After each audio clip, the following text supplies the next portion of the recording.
But I have not seen any press conferences. ಈಗ ಹೋಗುದೇ ಇಲ್ಲಲ್ಲ, you are managing in the office only. ಹಾ,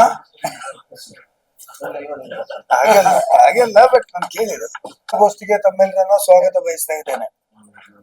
ಪತ್ರಿಕಾಗೋಷ್ಠಿಯಲ್ಲಿ ನಮ್ಮ ಮೇಡಮ್ ಅವರು ಕೇರು ಅಭಿವೃದ್ಧಿ ನಿಗಮ, ಇಬ್ರು ಎಕ್ಸ್ ಮೇಯರ್ಗಳು ಶಶಿಧರ್ ಹೆಗ್ಡೆ ಮತ್ತು ಭಾಸ್ಕರ್ ಅವರು, ಎಕ್ಸ್ ಕಾರ್ಪೊರೇಟರ್ ಸಾಮಾನ್ಯ ಡಿ.ಕೆ. ಅಶೋಕ್ ಕುಮಾರ್ ಮತ್ತು ಭಾಸ್ಕರ್ ರಾಯರು ಮತ್ತು ನಮ್ಮ ಪ್ರಭಾ ಮತ್ತು ಅಲ್ಲಿದೆ ಪ್ರೇಮ್ ಅವರು ಮತ್ತು ಕೇಶವ ಮರವಳ್ಳಿ ಅವರು ಮತ್ತು ನಮ್ಮ ಪಾರ್ಟಿ ಲೀಡರ್ ಚೇತನ್ ಕುಮಾರ್ ಉರ್ವ, ನಮ್ಮ ಮಹಿಳಾ ಕಾಂಗ್ರೆಸ್ನ ಅಧ್ಯಕ್ಷೆ ಕುಮಾರಿ ಅಪ್ಪಿ ಮತ್ತು ಇಮ್ರಾನು ಸೋನ್ಸರು ಮತ್ತು ಚಂದ್ರಹಾಸ್ ಪೂಜಾರಿ, ನಮ್ಮ ಕೊಡಿಕಲ್, ಇಷ್ಟು ಮಂದಿ ನಾವು ಉಪಸ್ಥಿತರಿದ್ದೇವೆ. ಪತ್ರಿಕಾಗೋಷ್ಠಿಯ ಪ್ರಮುಖ ಒಂದು ಅಂಶ ಅಂದ್ರೆ ಇವತ್ತು ಹೇಳಿಕ್ಕಿದ್ದದ್ದು, ರಾಜ್ಯ ಸರ್ಕಾರ 165 ಕೋಟಿ ರೂಪಾಯಿಯ ಮಹಾತ್ಮ ಗಾಂಧಿ ವಿಕಾಸ ಯೋಜನೆ 2 ಇದನ್ನು ಅನುಷ್ಠಾನ ಮಾಡಲಿಕ್ಕೆ ಎಲ್ಲ ಕ್ರಮ ತೆಗೆದುಕೊಂಡಿದೆ ಮತ್ತು ಟೆಂಡರ್ ಕರೆದಾಗಿದೆ. ವರ್ಕು ಈಗಾಗಲೇ ಯಾರ್ಯಾರು ಅಂತ ಬಂದಿರುವುದರಿಂದ ಈಗ ಅದರ ಗುದ್ದಲಿ ಪೂಜೆ ಶಿಲಾನ್ಯಾಸ ಕಾರ್ಯಕ್ರಮ ಮಾಡುವಂತಹದಕ್ಕೆ ಕರ್ನಾಟಕ ರಾಜ್ಯದ ನಗರಾಭಿವೃದ್ಧಿ ಸಚಿವರು ಆಗಿರುವ ನಮ್ಮೆಲ್ಲ ನೆಚ್ಚಿನ ಭೈರತಿ ಸುರೇಶ್ ಅವರು 18 ತಾರೀಕಿಗೆ ಅಂದ್ರೆ ಶನಿವಾರ ದಿವಸ ಬೆಳಿಗ್ಗೆಯಿಂದ ಮಧ್ಯಾಹ್ನದವರೆಗೆ ಈ ಗುದ್ದಲಿ ಪೂಜೆ ಕಾರ್ಯಕ್ರಮದ ವಿವಿಧ ಕಾರ್ಯಕ್ರಮಗಳಲ್ಲಿ ಭಾಗವಹಿಸಲಿಕ್ಕೆ ನಗರಕ್ಕೆ ಆಗಮಿಸಲಿಕ್ಕಿದ್ದಾರೆ. ಅವರ ಜೊತೆಯಲ್ಲಿ ನಮ್ಮ ಜಿಲ್ಲೆಯ ಉಸ್ತುವಾರಿ ಸಚಿವರಾಗಿರ್ತಕ್ಕಂಥ ಸನ್ಮಾನ್ಯ ದಿನೇಶ್ ಗುಂಡೂರಾಯರು ಮತ್ತು ನಮ್ಮ ಜಿಲ್ಲೆಯ ಎಲ್ಲ ಚುನಾಯಿತ ಪ್ರತಿನಿಧಿಗಳು, MLA ಗಳು, MLC ಗಳು, ಜನಪ್ರತಿನಿಧಿಗಳು ಇವರೆಲ್ಲರೂ ಆಗಮಿಸಿ ಈ ಒಂದು 165 ಕೋಟಿ ರೂಪಾಯಿಯ ಮಹಾತ್ಮ ಗಾಂಧಿ ವಿಕಾಸ ಯೋಜನೆ 2 ಮಂಗಳೂರು ನಗರದಲ್ಲಿ ಅತ್ಯಂತ ಶೀಘ್ರವಾಗಿ ಜಾರಿಗೆ ತರಲು, ಅಂದ್ರೆ ವರ್ಕ್ ಅನ್ನ ಎಕ್ಸಿಕ್ಯೂಟ್ ಮಾಡಲು ಎಲ್ಲ ಒಂದು ಸಹಾಯವನ್ನ ಮಾಡಬೇಕು ಅಂತ ತೀರ್ಮಾನ ಮಾಡಿದ್ದೇವೆ.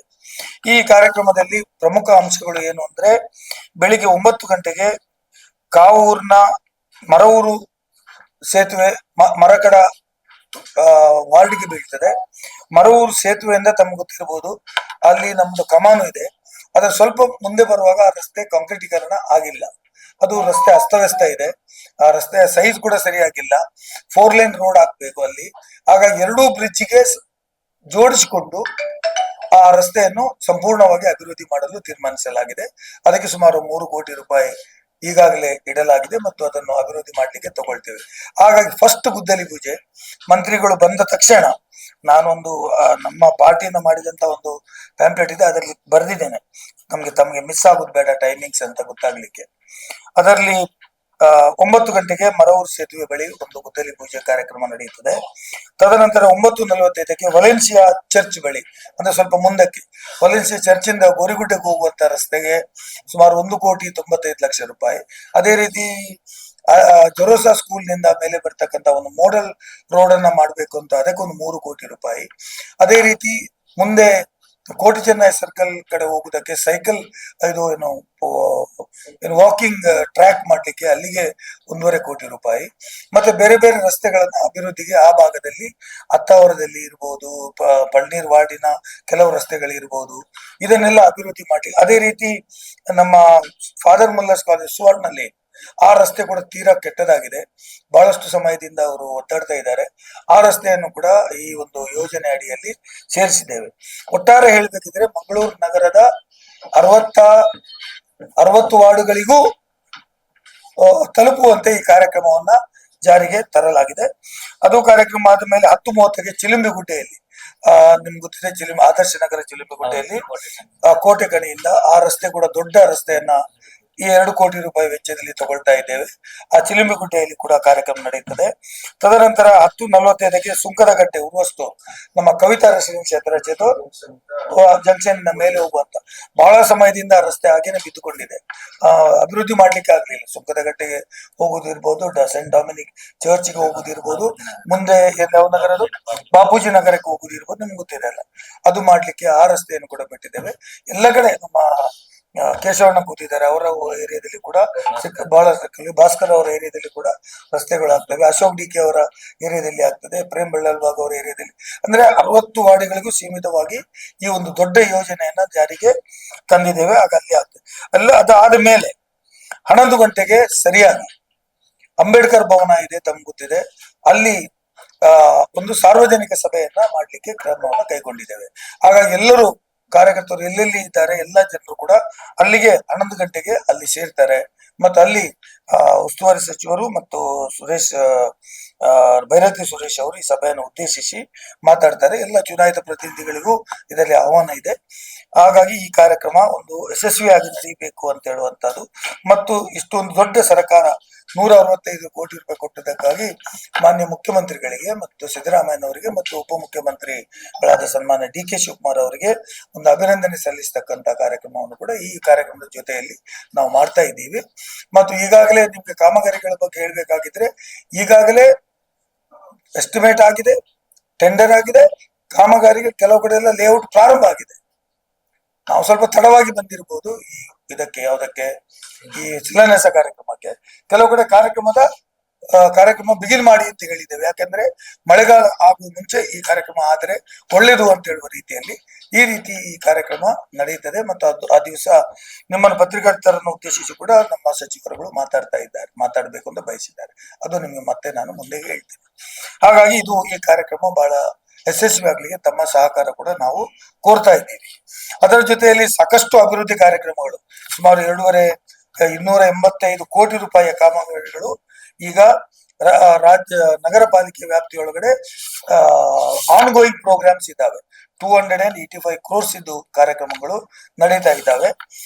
ಆದ್ರೆ ದುರದೃಷ್ಟವಶಾತ್ ನಮ್ಗೆ ಏನಾಗಿದೆ ಅಂದ್ರೆ ನಮ್ಮ ಶಾಸಕರು ನಮ್ಗೆ ಹೋದಲ್ಲಿ ಎಲ್ಲ ಸರ್ಕಾರ ಏನು ಮಾಡೋದಿಲ್ಲ, ಕೆಲಸಗಳು ಆಗ್ತಾ ಇಲ್ಲ, ಒಂದು ಪೈಸೆ ಬಂದಿಲ್ಲ, ಒಂದು ನಯಾ ಪೈಸೆ ಬಿಡುಗಡೆ ಆಗಿಲ್ಲ ಅಂತ ಹೇಳುವಂತದ್ದು ಪ್ರತಿಯೊಂದು ಕಡೆ ಹೇಳಲಿಕ್ಕೆ ಪ್ರಾರಂಭ ಮಾಡಿದ್ದಾರೆ.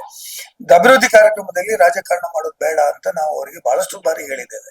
ಅದು ಯಾರೇ ಇರ್ಬೋದು, ಕಾಂಗ್ರೆಸ್ ಸರ್ಕಾರ ಇರ್ಬೋದು, ಬಿಜೆಪಿ ಇರ್ಬೋದು, ಜನತಾದಳ ಸರ್ಕಾರ ಇರ್ಬೋದು, ಅಭಿವೃದ್ಧಿ ಕಾರ್ಯಕ್ರಮಗಳು ರಾಜ್ಯದ ಮತ್ತು ಈ ನಗರ ಪಾಲಿಕೆಯ ಒಟ್ಟು ಹಿತದೃಷ್ಟಿಯಿಂದ ಅಭಿವೃದ್ಧಿ ಕಾರ್ಯಕ್ರಮಗಳಾಗುವಂತದ್ದು. ಹಾಗಾಗಿ ಅಭಿವೃದ್ಧಿ ಕಾರ್ಯಕ್ರಮದಲ್ಲಿ ನೀವು ಮಿಸ್ಗೈಡ್ ಮಾಡೋದು ಬೇಡ, ಯಾರಿಗೂ ತಪ್ಪು ಅಭಿಪ್ರಾಯ ಕೊಡಬೇಡಿ ಅಂತ ಮಾತನ್ನ ನಾನು ಹೇಳಲಿಕ್ಕೆ ಬಯಸ್ತಾ ಇದ್ದೇನೆ. ಈಗಾಗಲೇ ನಗರ ಪಾಲಿಕೆಯಿಂದ ಮೊನ್ನೆ ಜನರಲ್ ಫಂಡ್ ಅಲ್ಲಿ ಅಲ್ವಾ 10 ಕೋಟಿ ರೂಪಾಯಿಯನ್ನು 60 ವಾರ್ಡ್ಗಳಿಗೂ ಬಿಡುಗಡೆ ಮಾಡಿದ್ರು. ಒಂದೊಂದು ವಾರ್ಡ್ಗೆ 3 ಕೆಲಸ ತರ ಹೇಳಿದ್ರು. ಮೊನ್ನೆ 10 ಕೋಟಿ ರೂಪಾಯಿ ಮಳೆ ಹಾನಿಯಿಂದ ಪರಿಹಾರ ಕೊಟ್ಟರು. ಸುಮಾರು 28-29 ಕೆಲಸಗಳನ್ನ ಪ್ರತಿ ವಾರ್ಡ್ಗೆ 30 ಲಕ್ಷ ರೂಪಾಯಿ ಪ್ರಕಾರ ನಾವು ತೆಗೆದುಕೊಂಡೆವು. ಅದರ ನಂತರ ಹೂಳೆತ್ತುವ ಕಾರ್ಯಕ್ರಮ ಈಗ 3,85,00,000 ರೂಪಾಯಿ. ತೋಡುಗಳೆಲ್ಲ, ರಾಜಕಾಲುವೆಗಳೆಲ್ಲ ಹೂಳೆತ್ತದೆ, ನೀರು ನಿಂತು ಮಳೆಗಾಲದಲ್ಲಿ ಪ್ರವಾಹ ಬರುವಂತ ಕಾರ್ಯಕ್ರಮ ಇರ್ತದೆ. ಅದಕ್ಕೆ ದುಡ್ಡನ್ನ ಬಿಡುಗಡೆ ಮಾಡಿದ್ದೆವು. NGT ಇಂದ ದುಡ್ಡನ್ನ ತಂದು ಎಲ್ಲೆಲ್ಲಿ ಅವಶ್ಯಕತೆ ಇದೆ ಕಾರ್ಯಕ್ರಮಗಳು ಮಾಡಬೇಕು, ಎಲ್ಲೆಲ್ಲಿ ಈ ತೋಡುಗಳೆಲ್ಲ ನೀರು ಈ ಡ್ರೈನೇಜ್ ವಾಟರ್ ಹೋಗ್ತಾ ಇದೆ ಅದನ್ನು ಅಭಿವೃದ್ಧಿ ಮಾಡಬೇಕು ಅಂತ ನಾವು ಕೆಲಸವನ್ನ ಮಾಡಿದ್ದೇವೆ.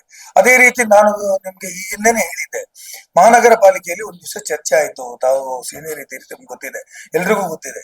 ಏನ್ ಚರ್ಚೆ ಆಯ್ತು ಅಂದ್ರೆ ಸರ್, ನಮ್ಮ ಕುಡಿಯುವ ನೀರು ಅದು ಕುಡಿಯಲಿಕ್ಕೆ ಯೋಗ್ಯ ಇಲ್ಲ ಅಂತ ಹೇಳುವುದನ್ನ ನಗರ ಪಾಲಿಕೆಯ ಸದಸ್ಯರೇ ಮಾತಾಡ್ತಾರೆ, ಚರ್ಚೆ ಮಾಡಿದ್ರು. I was present in the meeting, council ನಲ್ಲಿ ನಾನು ಮೀಟಿಂಗ್ ಅಲ್ಲಿ ಉಪಸ್ಥಿತನಿದ್ದೆ.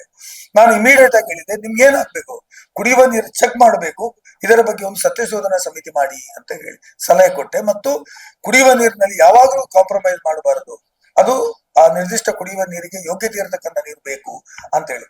ಅದಕ್ಕೆ ಇಲ್ಲ ಅದೆಲ್ಲ ಸರಿ ಇದೆ ಅಂತ ಹೇಳಿದ್ರು. ನಾನು ಒಂದು ಸತ್ಯಶೋಧನಾ ಸಮಿತಿ ಮಾಡಿ ಅದರಲ್ಲಿ ಎಲ್ಲ ನೀರಿನ ಸಂಬಂಧಪಟ್ಟಂತ ಇಂಜಿನಿಯರ್ಗಳನ್ನೆಲ್ಲ ಸೇರಿಸಿ ನಾವು ಹೋಗಿ ಪರಿಶೀಲನೆ ಮಾಡಿ ನೀರಿನ ಸ್ಯಾಂಪಲ್ ಅನ್ನು ತೆಗೆದಾಗ ಫಿಶರೀಸ್ ಕಾಲೇಜ್ಗೆ ಕಳಿಸಿ ನೀರಿನ ಸ್ಯಾಂಪಲ್ ತೆಗೆದ್ರೆ ಅದರಲ್ಲಿ it is not fit to drink ಅಂತ ಬಂತು.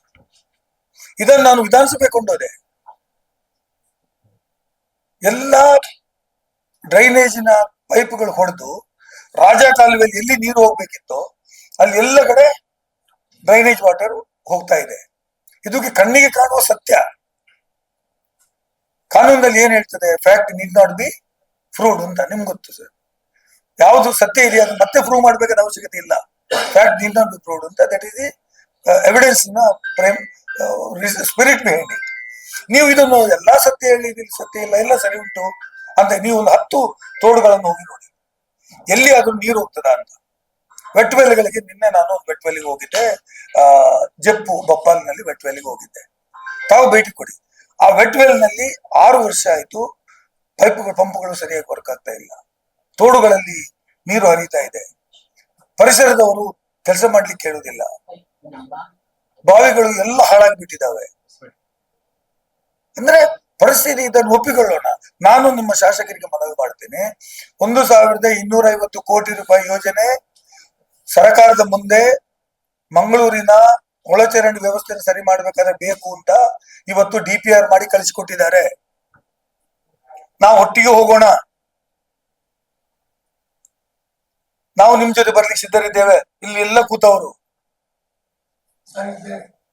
ಹೋಗಿ ಸರ್ಕಾರಕ್ಕೆ ಒತ್ತಡ ಹಾಕೋಣ.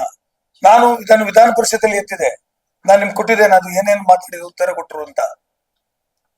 ನಾವು ಹೋಗಿ ಸರ್ಕಾರ ಮೇಲೆ ಒತ್ತಡ ಹಾಕಿ, ಮಂಗಳೂರು ನಗರ ಪಾಲಿಕೆಯಲ್ಲಿ ಇವತ್ತು ಇರುವಂತ ಸಮಸ್ಯೆಗಳಲ್ಲಿ ದೊಡ್ಡ ಸಮಸ್ಯೆ ಯಾವ್ದಾದಿದ್ರೆ ಅದು ಒಳಚರಂಡಿ ವ್ಯವಸ್ಥೆ. ಈಗ ಇರುವಂತ ಯಾವುದೇ ವೆಟ್ವೆಲ್ಗಳು ಇರ್ಬೋದು, ಯಾವುದೇ ನೀರು ಟ್ರೀಟ್ಮೆಂಟ್ ಪ್ಲಾನ್ ಇರ್ಬೋದು, ಅದು ಸರಿಯಾಗಿ ವರ್ಕ್ ಆಗ್ತಾ ಇಲ್ಲ ಅಂತ ಹೇಳೋದು ಸತ್ಯ. ಅದರಲ್ಲಿ ಯಾರು ಡಿಸ್ಪ್ಯೂಟ್ ಮಾಡೋದಿಲ್ಲ. ಹಾಗಾಗಿ ನೀವು ಇದಕ್ಕೆ ಸಹಕಾರ ಕೊಟ್ರೆ ನಾವು ನಿಮ್ ಜೊತೆ ಬರ್ಲಿಕ್ಕೆ ರೆಡಿ ಇದ್ದೇವೆ.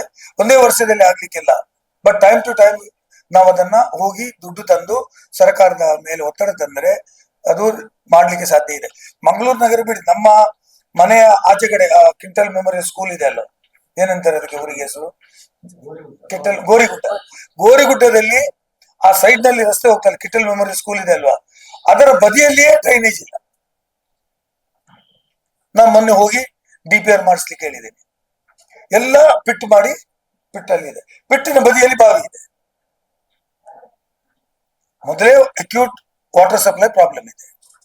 ನಗರದ 90% ಬಾವಿಗಳೆಲ್ಲ ನೀರು ಕುಡಿಯಲಿಕ್ಕೆ ಯೋಗ್ಯ ಇಲ್ಲ, because of the drainage water. ನೀವು ಎರಡೂ ಸಮಸ್ಯೆ ಪರಿಹಾರ ಮಾಡ್ಕೊಳ್ಬಹುದು. It is the responsibility of the elected representative, including me. ನನಗೆ ಅರಿವಿದೆ ನನ್ನ ಜವಾಬ್ದಾರಿ ಏನು ಅಂತ, ಬಟ್ ಎಲ್ಲರೂ ಒಟ್ಟು ಸೇರಿ ಮಾಡ್ಬೇಕಲ್ಲ. ಬರೇ ಸಿಗ್ಲಿಲ್ಲ, ಗೊತ್ತಿಲ್ಲ, ಮಾಡೋದಿಲ್ಲ, ದುಡ್ಡಿಲ್ಲ. ಅಯ್ಯೋ, ಯಾವ್ದಕ್ಕೆ ದುಡ್ಡಿಲ್ಲ ಹೇಳಿ. ಜಲಸಿರಿ ಯೋಜನೆ ಯಾವಾಗದಿಂದ ನೀವು ಪೆಂಡಿಂಗ್ ಇಟ್ಕೊಂಡಿದ್ದೀರಿ? ಯಾವಾಗ ಆಗ್ಬೇಕಾಗಿತ್ತು? 24x7 ವಾಟರ್ ಸಪ್ಲೈ ಮಾಡಬೇಕಾದ ಯೋಜನೆ 2024ಕ್ಕೆ ಬಿಟ್ಟು ಕೊಡಬೇಕಾಗಿತ್ತು. ಇವತ್ತು 2026 ಆಗಿದೆ, ಇನ್ನೂ ಅದನ್ನು ಯೋಜನೆಯ 30% ಕೆಲಸ ಆಗಲಿಲ್ಲ, in spite of our repeated request. ಹಾಗಾಗಿ ನಾನು ಹೇಳಲಿಕ್ಕೆ ಬಯಸ್ತೇನೆ, ಈ ಯೋಜನೆಗಳಲ್ಲಿ, ಅಭಿವೃದ್ಧಿ ಕಾರ್ಯಕ್ರಮಗಳಲ್ಲಿ ದಯವಿಟ್ಟು ರಾಜಕಾರಣ ಮಾಡೋದು ಬೇಡ. ಇವತ್ತು ಸಾಧಾರಣವಾಗಿ ಪಕ್ಷದವರು ರಾಜ್ಯದ ಸಚಿವರು ಬಂದು ಗುದ್ದಲಿ ಪೂಜೆ ಮಾಡ್ತಾರೆ ಅಂತ ಗೊತ್ತಿದ್ರೂ ಕೂಡ ಮಾನ್ಯ ಶಾಸಕರು ನಮ್ಮನ್ನು ಯಾರ ಕರೆ ಇದೆ ಎಲ್ಲ ಕಡೆ ಹೋಗಿ ಕಟ್ಔಟ್ ಆಗಿ ಪಿಕ್ಕಸ್ ಹಾಕಿದ್ದಾರೆ. ಹಾಕ್ಲಿ, ಸಂತೋಷ. ಹೇಳಿ ನೀವು, ಇದು ಸರ್ಕಾರದ ನಿಧಿಯಿಂದ ದುಡ್ಡು ಬಂದಿದೆ. ನಿಧಿ ಅಂದ್ರೆ ಅವರಿಗೆ ಭೂಮಿ ಆಗಿದ್ದು ಬಂದಂತ ನಿಧಿ ಅಲ್ಲಲ್ಲ, ವಿಶೇಷ ನಿಧಿ ಅಂತ ಬರೀತಾರೆ. ಅಂದ್ರೆ ಇಲ್ಲಿ ಬಾವಿಂದ ಆಗಿದ್ದು ಬಂದದ, ಏನಾದ್ರು ಗುಡ್ಡೆ ಕೃಷಿ ಕೆಲವು ನಿಧಿ ಸಿಗುದಿರ್ತದೆ ಕೆಲವರಿಗೆ, ಅಂತದೇನಲ್ಲ ಇದು. It's a specific programme. ಹಾಗಾಗಿ ರಾಜ್ಯ ಸರ್ಕಾರಕ್ಕೆ ನಾವು ಅಭಿನಂದನೆ ಸಲ್ಲಿಸ್ತೇವೆ ಈ ಒಂದು ದೊಡ್ಡ ಕಾರ್ಯಕ್ರಮ ಕೊಟ್ಟದಕ್ಕಾಗಿ. ಮತ್ತು ಇನ್ನು ಇದು ಇಷ್ಟನ್ನೇ ಕೊಟ್ಟು ಸಾಕ ಅಂತ ಕೇಳ್ಬೋದು. No, I admit it. ನಗರ ಬೆಳೀತಾ ಇದೆ, ಇನ್ನಷ್ಟು ಸಾಕಷ್ಟು ದುಡ್ಡು ಅನುದಾನಗಳು ಈ ನಗರ ಪಾಲಿಕೆಗೆ ಬೇಕು. ಅದನ್ನ ತರಲಿಕ್ಕೆ ನಾವೆಲ್ಲರೂ ಕೆಲಸ ಮಾಡ್ತೇವೆ, ಶಾಸಕರು ಕೆಲಸ ಮಾಡಬೇಕು. ಗೆದ್ದ ಮೇಲೆ ಅವರು ಎಲ್ರಿಗೂ ಶಾಸಕರು ಅಂತ ಹೇಳುದನ್ನ ನಾನು ತಮ್ಮ ಗಮನಕ್ಕೆ ತರಲಿಕ್ಕೆ ಬಯಸ್ತೇನೆ. ಮತ್ತೆ ಇದು ಇದಕ್ಕೆ ಸಂಬಂಧಪಟ್ಟ ಹಾಗೆ ನಾವು select give one more subject.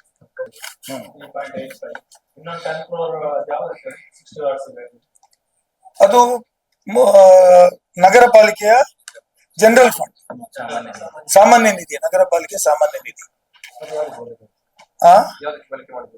ಅದು ಎಲ್ಲ ಸಣ್ಣ ಸಣ್ಣ ರಸ್ತೆಗಳು, ತೋಡುಗಳು ಇದೆಲ್ಲ ಮಾಡ್ಲಿಕ್ಕೆ ಪ್ರತಿ ವಾರ್ಡಿಗೆ 3 ಕೆಲಸದಕ್ಕೆ ತಗೊಂಡಿದ್ದಾರೆ. 60 ವಾರ್ಡ್ಗಳಲ್ಲಿ ಸುಮಾರು 100ಕ್ಕೂ ಅಧಿಕ ವರ್ಗಗಳನ್ನ ತಗೊಂಡು ಅದಕ್ಕೆ ಆರ್ಡರ್ ಮಾಡಿದ್ದಾರೆ. ಇದೆಲ್ಲ ಅಟ್ ಎ ಟೈಮ್ ನಾವು ಇದನ್ನು ರಿಕ್ವೆಸ್ಟ್ ಮಾಡಿದ್ದು. ನಮ್ದೊಂದು ನಿಯೋಗ ಹೋಗಿ ತಹಸೀಲ್ದಾರ್, ನಾವು ಇವರು DC ಮತ್ತು ಕಮಿಷನರ್ ಭೇಟಿ ಮಾಡಿ ಎಲ್ಲಾ ಕಾರ್ಯಕರ್ತರ ಒಪಿನಿಯನ್ ತಗೊಂಡು ಮಾಡಿದ್ದೀವಿ. ಅದೇ ರೀತಿ ಸಣ್ಣ ನೀರಾವರಿಯಿಂದ ಕೆಲಸಗಳು ಆಗ್ತಾ ಇದೆ, ಬೇಕಾದಷ್ಟು ಕೆಲಸಗಳು ಆಗ್ತಾ ಇದೆ, ತೋಡುಗಳಾಗುವುದು, ಬಿದ್ದಿರ್ತಕ್ಕಂಥದ್ದು ಕೆಲಸಗಳು ನಡೀತಾ ಇದೆ, ಎಲ್ಲ ಡಿಪಾರ್ಟ್ಮೆಂಟ್ ನಡೀತಾ ಇದೆ. ನಗರ ಪಾಲಿಕೆ ಇದು ನಮ್ಮ ಇಂಪ್ರೂವ್ಮೆಂಟ್ ಇನ್ ದಿ ಫಾದರ್ ಇದರಲ್ಲಿ ನಮ್ಮ ವೆನ್ಲಾಕ್ ಆಸ್ಪತ್ರೆಯಲ್ಲಿ ನಡೀತಾ ಇದೆ, OP ಬ್ಲಾಕ್ ಇದ ಕೆಲಸಗಳು ನಡೀತಾ ಇವೆ, ಆಸ್ಪತ್ರೆಗಳ ಬಿಲ್ಡಿಂಗ್ಗಳು ನಡೀತಾ ಇವೆ, ವರ್ಕ್ ಸಾಕಷ್ಟು ನಡೀತಿದೆ. ನಿಮ್ಮಲ್ಲಿ ನೀವು ನೋಡಿದ್ರೆ ಲಿಸ್ಟ್ ಅಲ್ಲಿ ಇಂಪಾರ್ಟೆಂಟ್ ರೋಡ್ಸ್ ಗಳು ಯಾವ್ದೆಲ್ಲ ಮಾಡ್ಬೇಕು ಅದಕ್ಕೆಲ್ಲ ಡಕ್ ರಚನೆ ಅದೆಲ್ಲ ಮಾಡಿದೀವಿ ನೋಡಿ. ನಾನು ನಿಮ್ಗೆ ನನ್ನ ಹತ್ರ ಲಿಸ್ಟ್ ಕೊಟ್ಟಿದ್ದ ಇಲ್ಲ, ಅದರಲ್ಲಿದೆ. ಅದರಲ್ಲಿ CC ರೋಡ್ ನಿರ್ಮಾಣ, ಯುಟಿಲಿಟಿ ಡಕ್ಸ್ ನಿರ್ಮಾಣ, ಬಾಕ್ಸ್ ಚರಂಡಿ ನಿರ್ಮಾಣ ಹಾಗೂ ಕವರಿಂಗ್ ಸ್ಲ್ಯಾಬ್ಗಳ ಅಳವಡಿಕೆ ಅಂತ ಇದೆ. ಆ ಪೇಜ್ ಅಲ್ಲಿ ನಮ್ಮ 6 ಅಲ್ಲಿ ಇದೆ ನೋಡಿ.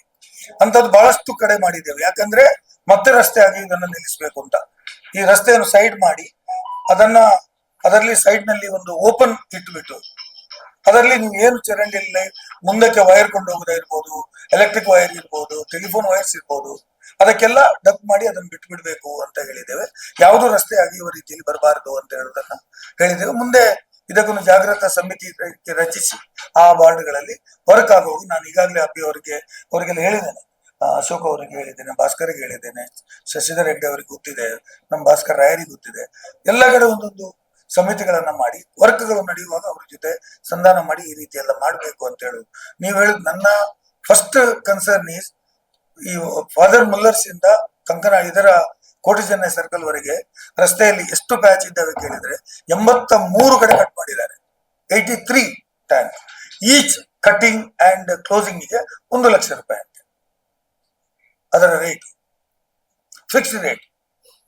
ಯಾವಾಗಲೂ ಫಾದರ್ ಮುಲ್ಲರ್ಸಿನ ಸ್ವಲ್ಪ ಮುಂದೆ ಬಂದ ಮೇಲೆ ಯಾವಾಗಲೂ ರಸ್ತೆಯಲ್ಲಿ ನೀರು ಇದ್ದೇ ಇದೆ. ಸೊ ಅದೆಲ್ಲ ಚೇಂಜ್ ಮಾಡ್ಬೇಕಾದ್ರೆ ದೇಸೆ you need some more funds ಅಂತ ಅವರು ಕೇಳ್ತಾರೆ. ಈಗ ನಾವು ಪಂಪಲ್ ಸರ್ಕಲ್ ಇಂದ ಕೆಳಗೆ ಹೋಗುವ ರಸ್ತೆ ತಾವು ನೋಡ್ತಾ ಇದ್ದೀರಿ, ಇಂಪ್ರೂವ್ಮೆಂಟ್ ಆಗ್ತಾ ಇದೆ.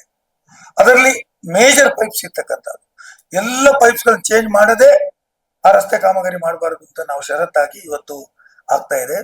ಎಲ್ಲೆಲ್ಲಿ ಪೈಪ್ ಇಲ್ಲ ಅಲ್ಲಿ ಕಾಂಕ್ರೀಟ್ ಹಾಕಿದ್ದಾರೆ, ಎಲ್ಲೆಲ್ಲಿ ಹಾಕಿದ್ದಾರೆ ಡ್ರೈನೇಜ್ ಫಸ್ಟ್ ವರ್ಕ್ ಮಾಡಿದ್ದು ಅಲ್ಲಿ ಡ್ರೈನೇಜ್ ಹೊಸ ಪೈಪ್ ಗಳನ್ನ ಅಳವಡಿಸಿದ್ದಾರೆ.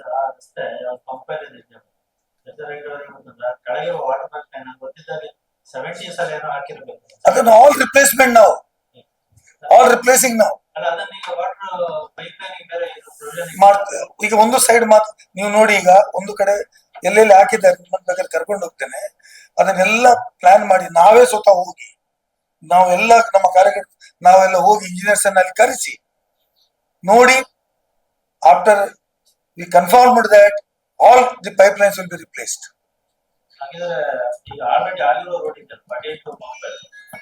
ಅದಕ್ಕೂ ಮಾಡಿದ್ದಾರೆ ಅದು ಮೋಡಲ್ ರೋಡ್. ನಮ್ ಪ್ರಕಾರ that is a model road ಅಲ್ವಾ? ಮೋಡಲ್ ರೋಡ್ ಮಾಡಿದ್ದು ಜೇರ್ ಲೋಪರ್ ಅವರು MLA ಇರ್ಬೇಕಾದ್ರೆ ಅದು ಹಾಕಿರ್ತಕ್ಕಂಥದ್ದು. ಎಕ್ಸಿಕ್ಯೂಷನ್ ಮಾತ್ರ ಅವಾಗ ಆಗಿಲ್ಲ. ಸ್ಮಾರ್ಟ್ ಸಿಟಿ ಅದು ನೋಡ್ಬೇಕು ಅಷ್ಟೇ. ನಿಮ್ಗೆ ಗೊತ್ತಿಲ್ಲ, ಲೈನ್ ಆಗಿ ಉಂಟು, ನಾನು ಗೊತ್ತಿಲ್ಲ. ಮೇಜರ್ ಪೈಪ್ ಲೈನ್ ಅದೇ ಅಲ್ಲಿ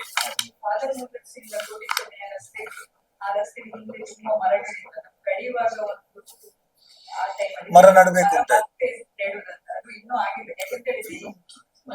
ಫುಲ್ ಮರಗಳ ಮೇಲೆ ಬಂದ್ಬಿಟ್ಟಿದ್ದಾವೆ. ಇನ್ನೊಂದು ಮರ ಬರ್ಬೇಕಲ್ಲ, ಅದು ಕಂಡೀಷನ್ ಅಲ್ವಾ? ಹಾಗೆ ಎಲ್ಲ ಕಡೆ ನೋಡಿ ಮರಗಳು ಹೇಗೆ ಬಂದ್ಬಿಟ್ಟಿದಾವೆ, ಸಿಕ್ಕಾಪಟ್ಟೆ ಬಂದ್ಬಿಟ್ಟಿದ್ದಾವೆ.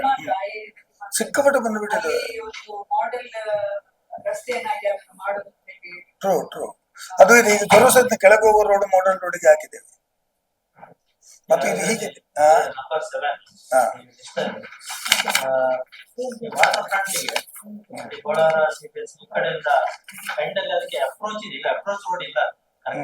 ಎಲ್ಲಿ ಅದು ಏನಾಗ್ಬೇಕಂತ ಹೇಳಿ ಮಂಗಳೂರು ಮಹಾನಗರ ವಾಟರ್ ಫ್ರಂಟ್ ವಾಯು ವಿಹಾರ ಸಂಪರ್ಕ ಕಲ್ಪಿಸುವ ಬೋಳಾರ ಸೀ ಫ್ರಂಟ್ ಹತ್ರ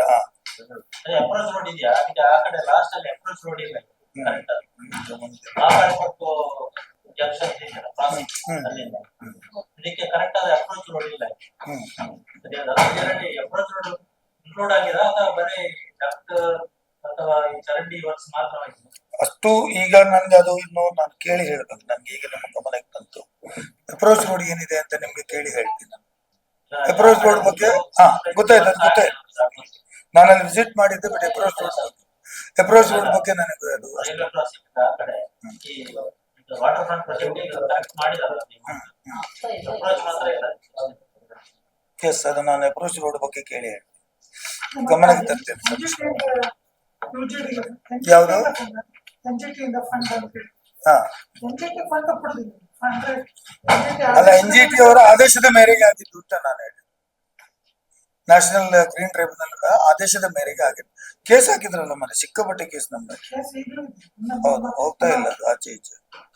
ಅಮೃತ ಯೋಜನೆಯಲ್ಲಿ ಅದನ್ನು ಸದ್ರಿ ಕಾಮಗಾರಿ. ತುಂಬಾ ಡೀಟೇಲ್ ಇದೆ. ಹ್ಮ್, ಮೇಜರ್ ಯಾವ್ದು ಬೇಕು ಹೇಳಿ? ಅಲ್ಲ ಮೇಜರ್ ವರ್ಕ್ಸ್ ಯಾವ್ದಿದೆ? ಅಲ್ಲ, ಏರ್ಪೋರ್ಟ್ ಇದು ಮೇಜರ್ ಇದೆ. ಮತ್ತೆ ಬೇರೆ ಯಾವ್ದಿದೆ? ಪೂರ್ವ ಸ್ಟೋರ್ ಸುಂಕದಕಟ್ಟೆ ಕೋಡಿಕಲ್ ರಸ್ತೆ.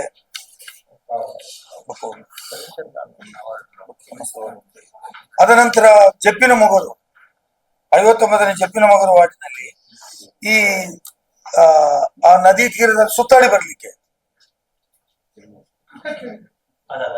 ಜಪ್ಪಿನಮೊಗರು ವಾರ್ಡಿನಲ್ಲಿ ಕೆಳಗೆ ಹೋಗ್ತದೆ ನೋಡಿ. ಆ ಬ್ರಿಡ್ಜ್ ನ ಆದ ಕೂಡಲೇ ಕೆಳಗೆ ರಸ್ತೆ ಹೋಗ್ತದೆ. ಅದು ಕಂಪ್ಲೀಟ್ ರಿವರ್ ಫ್ರಂಟ್ ಗೆ ಹೋಗ್ಲಿಕ್ಕೆ ಸುತ್ತಾಡ್ಕೊಂಡು ಬರ್ಬೇಕು ಅಂತ. ಬ್ಯಾಕ್ ವಾಟರ್ಸ್ ಇದೆ ಅಲ್ವಾ ಅಲ್ಲಿ, ಬ್ಯಾಕ್ ವಾಟರ್ಸ್ ಗೆ ಅದು ದ್ವೀಪದಂತೆ ಇದೆ ಈಗ. ಅಡಂಗುದ್ರು ಅಲ್ಲಿ ಸೀದಾ ಕೆಳಗೆ ಹೋಗ್ತದೆ. ಅದಕ್ಕೆ ನಾನು ಎಲ್ಲಿ ಇದೆ ಅಂತ ನೋಡಿದ್ರೆ ಅದಕ್ಕೆ ನಾನೇ ಸೇರಿಸಿಕೊಡಿಸಿದ್ದು ಅವಾಗ. ಮತ್ತೆ ಬೇಂಗ್ರೆಯಲ್ಲಿ ರಸ್ತೆಗಳಿಗೆ ಅಸ್ತವ್ಯಸ್ತವಾಗಿದ್ದಾವೆ. ಬೇಂಗ್ರೆ ಪೇಟೆಯಿಂದ ಅಲ್ಲಿವರೆಗೂ, ಬೇಂಗ್ರೆ ತೋಟದವರೆಗೆ. ಅದು ನಂಬರ್ 7 ಅಲ್ಲಿ ಇದೆ. ಹೌದು, ಬೆಂಗರೆ ಇದು ನೋಡಿ. 60ನೇ ಬೆಂಗರೆ ವಾರ್ಡಿನ ರಸ್ತೆಗಳಿಗೆ ಸಿಸಿ ರಸ್ತೆ ನಿರ್ಮಾಣ, ಯುಟಿಲಿಟಿ ಡಕ್ಟ್ಸ್ ನಿರ್ಮಾಣ 7 ಅಲ್ಲಿ 5 7 ಅಲ್ಲಿ ನೋಡಿ 7.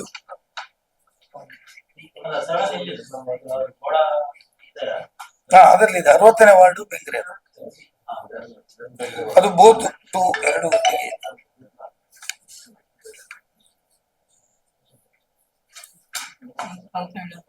ಪಾರ್ಲಿಮೆಂಟ್ ಅಲ್ಲಿ ಮಂಡನೆ ಆಗ್ತಾ ಇದೆ ಅದರ ಬಗ್ಗೆ. ಹಾ, ಈಗ ರಾಜ್ಯ ಸರ್ಕಾರ, ಕೇಂದ್ರ ಸರ್ಕಾರ ಇವತ್ತು ತುರ್ತಾಗಿ ಪಾರ್ಲಿಮೆಂಟ್ ಕರೆದಿರ್ತಕ್ಕಂಥದ್ದು ರಾಜಕೀಯ ಉದ್ದೇಶಕ್ಕಾಗಿ ಹೊರತು ಇದು ಯಾವುದೇ ಸ್ಪಷ್ಟವಾದ ಉದ್ದೇಶ ಇದರಲ್ಲಿ ಇಲ್ಲ. ಮಹಿಳಾ ಮೀಸಲಾತಿಯನ್ನ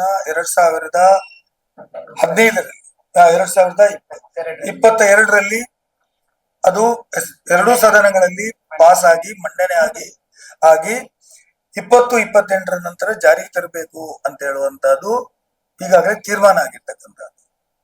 ಮತ್ತು ಅದರಲ್ಲಿ ಈಗ ಅಸೆಂಬ್ಲಿ ಮತ್ತೆ ಈಗ ಸ್ಪೆಷಲ್ ಸೆಷನ್ ಅನ್ನ ಕರೆಯತಕ್ಕಂಥದ್ದು, ಅದು ಕೂಡ 5 ರಾಜ್ಯದ ಚುನಾವಣೆಗಳು ನಡೆಯುವಂತ ಸಂದರ್ಭದಲ್ಲಿ ಕರೆಯುವಂತಹದ್ದು. ಇದು ಒಂದು ರಾಜಕೀಯ ಪ್ರೇರಿತವಾಗಿರ್ತಕ್ಕಂಥದ್ದು ಅಂತ ನಾನು ಹೇಳಲಿಕ್ಕೆ ಬಯಸ್ತೇನೆ. ಮಹಿಳಾ ಮೀಸಲಾತಿಯನ್ನ ಕೊಡ್ಬೇಕು ಮತ್ತು ಇದು ಆಗ್ಬೇಕು ಅಂತ ಹೇಳಿದ್ದು ಕಾಂಗ್ರೆಸ್ ಸರ್ಕಾರನೇ 2010ರಲ್ಲಿ 2010ನಲ್ಲಿ ಮನಮೋಹನ್ ಸಿಂಗ್ ಇರ್ಬೇಕಾಗಿದ್ರೆ ಈ ರಾಜ್ಯದ ಈ ದೇಶದ UPA ಅಧ್ಯಕ್ಷ ಆಗಿರ್ತಕ್ಕಂಥ ಸೋನಿಯಾ ಗಾಂಧಿ ಅವರ ಮುತುವರ್ಜಿ ವಹಿಸಿ ಅದು ರಾಜ್ಯಸಭೆಯಲ್ಲಿ ಅಂದು ಅದು ಪಾಸ್ ಮಾಡಿಕೊಂಡು ಪಾರ್ಲಿಮೆಂಟ್ಗೆ ಬಂದಾಗ ಅದನ್ನ ಬೀಳಿಸಿದರಲ್ಲಿ ಅದರ ಖ್ಯಾತಿ ಇರ್ತಕ್ಕಂಥದ್ದು ಬಿಜೆಪಿ ಅವರಿಗೆ. ಅವರೇ ಅದನ್ನು ಬೀಳಿಸ್ತಕ್ಕಂಥದ್ದು ಅಂದು. ಹಾಗಾಗಿ ಇವತ್ತು ಅವರು ಸಂತೋಷ ಆ ಬಿಲ್ ಅನ್ನ ಮತ್ತೆ ಜಾರಿಗೆ ತಂದಿದ್ದಾರೆ. ಅದನ್ನು ಸ್ವಾಗತ ಮಾಡ್ತೇವೆ. 33% ಮಹಿಳೆಯರಿಗೆ ಲೋಕಸಭೆ, ರಾಜ್ಯಸಭೆ ಮತ್ತು ಶಾಸನಸಭೆಗಳಲ್ಲಿ, ವಿಧಾನಸಭೆಗಳಲ್ಲಿ ರಿಸರ್ವೇಶನ್ ಕೊಡಬೇಕಾದ್ದು ನಾವು ಸ್ವಾಗತ ಮಾಡ್ತೀವಿ. This is the desire of the Congress party also. ಇದು ನಮ್ಮ ದೇಶದ ಕಾಂಗ್ರೆಸ್ ಪಾರ್ಟಿಯ ಉದ್ದೇಶ ಕೂಡ. ಆದ್ರೆ ಇವತ್ತು ಅದನ್ನ ಜಾರಿಗೆ ತರುವುದನ್ನ ಬಿಟ್ಟು ಅದರ ಜೊತೆಯಲ್ಲಿ ಏನು ಕ್ಷೇತ್ರ ವಿಂಗಡಣೆ ಮಾಡಬೇಕು ಅಂತ ಹೇಳಿದ್ದಾರೆ, ಇದು ಈ ದೇಶದ ಜನರಿಗೆ ಮಾಡಿದಂತ ಅನ್ಯಾಯ ಅಂತ ನಾನು ಹೇಳಲಿಕ್ಕೆ ಬಯಸ್ತೇನೆ. ನೀವು ಜಾರಿಗೆ ತಂದಿರ್ತಕ್ಕಂತ ಮಹಿಳಾ ಮೀಸಲಾತಿಯನ್ನ ಇನ್ ಟೋಟಲ್ ಜಾರಿಗೆ ತನ್ನಿ. ಈಗ ಇರುವ ಸಿಸ್ಟಮ್ ಒಳಗಡೆ ತನ್ನಿ. ನೀವು ಇವತ್ತು 2011 ಸೆನ್ಸಸ್ ಮೇಲೆ ತರಬೇಕು ಅಥವಾ 2026 ಸೆನ್ಸಸ್ ಮೇಲೆ ತರಬೇಕು ಅಂತ ಹೇಳುದು ಅಂಬಿಗ್ಯೂಟಿ ಇರುವ. ಯು ಆಲ್ರೆಡಿ ಆರ್ಡರ್ ಫಾರ್ ಜನಗಣತಿ ಮಾಡ್ಲಿಕ್ಕೆ ನೀವು ಆದೇಶ ಮಾಡಿದ್ದೀರಿ. ನಾವೆಲ್ಲ ಜನಗಣತಿಯ ಒಳಗಡೆ ಇದ್ದೀವಿ. ನಾವು ಕೂಡ ಸೆಲ್ಫ್ ಅಸೆಸ್ಮೆಂಟ್ ಅನ್ನ ಮಾಡಿದ್ದೇವೆ. ಈ ಜನಗಣತಿ ಆದ ಮೇಲೆ ಮಾಡಿದ್ದೆವು. ನೀವು ಬರೇ ಸಂಖ್ಯೆಯನ್ನ ಏರಿಸಲಿಕ್ಕೆ ಪಾರ್ಲಿಮೆಂಟ್ ಅನ್ನು ಕರೆದು ಅಮೆಂಡ್ಮೆಂಟ್ ಮಾಡ್ತಕ್ಕಂಥದ್ದು ಇದು ನಿಮ್ಮ ಸ್ವಾರ್ಥಕ್ಕಾಗಿ ಮತ್ತು ನಿಮ್ಮ ರಾಜಕೀಯ ಉದ್ದೇಶಕ್ಕಾಗಿ ಅಂತ ನಾನು ಹೇಳಲಿಕ್ಕೆ ಬಯಸ್ತೇನೆ ಮತ್ತು ಇದನ್ನು ನಾವು ಖಂಡನೆ ಮಾಡ್ತೀವಿ. Delimitation is only to retain power in the centre ಮಾಡ್ಲಿಕ್ಕೆ ನೀವು ಮಾಡ್ತಾ ಇದ್ದೀವಿ.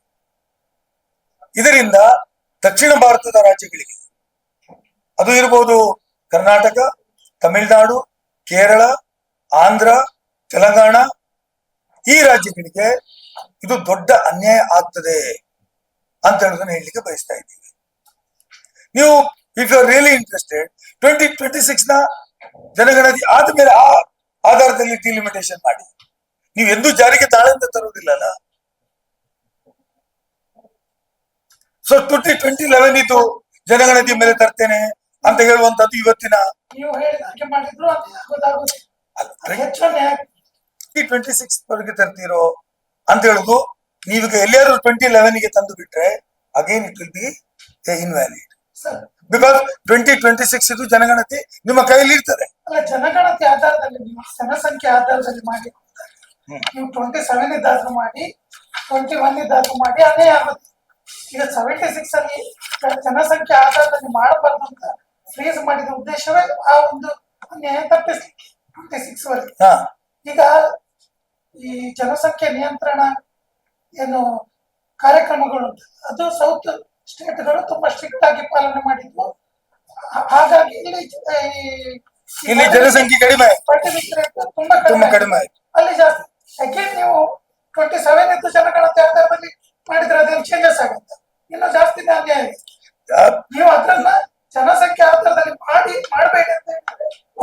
ಈಗ ನಾನು ಏನ್ ಹೇಳ್ತೇನೆ, ಉತ್ತರ ಪ್ರದೇಶದಲ್ಲಿ ಈಗ 80 ಇದ್ದದ್ದು 120 ಆಗ್ತದೆ. ಸೊ ಪ್ಲಸ್ 40 ಸೀಟ್ ಬರ್ತದೆ. ಮಹಾರಾಷ್ಟ್ರದಲ್ಲಿ 78 ಇದ್ದದ್ದು ಇಟ್ ಗೋಸ್ ಅಪ್ ಟು 72 ಆಗ್ತದೆ, ಅಲ್ಲಿ ಪ್ಲಸ್ 24 ಸೀಟ್ ಜಾಸ್ತಿ ಆಗ್ತದೆ. ಬಿಹಾರದಲ್ಲಿ 40 ಇದ್ದದ್ದು 60 ಆಗ್ತದೆ, ಪ್ಲಸ್ 20 ಸೀಟ್ಸ್ ಜಾಸ್ತಿ ಆಗ್ತದೆ. ಮಧ್ಯಪ್ರದೇಶ, ರಾಜಸ್ಥಾನ್, ಗುಜರಾತ್ ಇದನ್ನೆಲ್ಲ ಈ ಜಿಲ್ಲೆಗಳ ರಾಜ್ಯಗಳನ್ನು ತಗೊಂಡ್ರೆ all together these seats gain around 128 to 131 seats additional ತಗೊಳ್ತದೆ. But in contrast if you come to the south, ನನ್ನ ಪ್ರಕಾರ ಕರ್ನಾಟಕದಲ್ಲಿ 28 ಇದ್ದದ್ದು 42 ತಗೊಳ್ತದೆ, ಪ್ಲಸ್ 14 ಆಗ್ಬೋದು. ತಮಿಳುನಾಡು 39 ಇದ್ದದ್ದು 58 ಇದನ್ನ 59 ಆಗ್ಬೋದು, ಪ್ಲಸ್ 20. ಆಂಧ್ರ ಪ್ರದೇಶ್ 25 to 37 ಅಂದ್ರೆ 12 to 13 ಸೀಟ್ ಜಾಸ್ತಿ ಆಗ್ತದೆ. ತೆಲಂಗಾಣದಲ್ಲಿ 17 to 25 ಅಂದ್ರೆ 8 to 9 ಸೀಟ್ ಜಾಸ್ತಿ ಆಗ್ತದೆ. ಕೇರಳದಲ್ಲಿ 20 ಇದ್ದದ್ದು 30 ಆದ್ರೆ 10 ಆಗ್ತದೆ. ಪುಟ್ ಟುಗೆದರ್ ನಾವು ಸೌತ್ ಅಲ್ಲಿ ಗೈನ್ ಮಾಡುದು 63 ಇಂದ 66 ಸೀಟ್ಗಳು ಮಾತ್ರ. But half of the seats they are increasing. ಅಲ್ಲಿ ಅವರಿಗೆ 130 ಸೀಟ್ ಜಾಸ್ತಿ ಆದ್ರೆ ನಮಗಾಗುವಂತ ಸೌತ್ ಇಂಡಿಯಾಕ್ಕೆ ಆಗಿರುವಂತದ್ದು ಬರೇ 66 ಸೀಟ್ಗಳು ಮಾತ್ರ. ಹಾಗಾಗಿ ಕಡಿಮೆ ಆಗ್ತದೆ ಅಂತ ಹೇಳುವಂತದ್ದು. ಹಾಗಾಗಿ ಇದರ ಬಗ್ಗೆ ಚರ್ಚೆ ಅವಶ್ಯಕತೆ ಇದೆ ಅಂತ ನಾನು ಹೇಳೋದು. ನೀವು ಆಲ್ ಟುಗೆದರ್ ನಿಮ್ಮ ಹತ್ರ ಮೆಜಾರಿಟಿ ಇದೆ ಅಂತ ಸ್ಪೆಷಲ್ ಅಧಿವೇಶನ ಕರೆದು ಮಾಡುವಂತದ್ದು ಇದು ಸಂವಿಧಾನ ವಿರೋಧಿ ಆಗಿರ್ತಕ್ಕಂಥದ್ದು. State also having stake in the federal system of government. ಇದು ಚರ್ಚೆ ಆಗ್ಬೇಕು. ಬರೀ 5 ಗಂಟೆ 6 ಗಂಟೆ ಚರ್ಚೆ ಮಾಡಿ ಈ ದೇಶದ ಭವಿಷ್ಯವನ್ನ ತೀರ್ಮಾನ ಮಾಡ್ಲಿಕ್ಕೆ ಆಗೋದಿಲ್ಲ.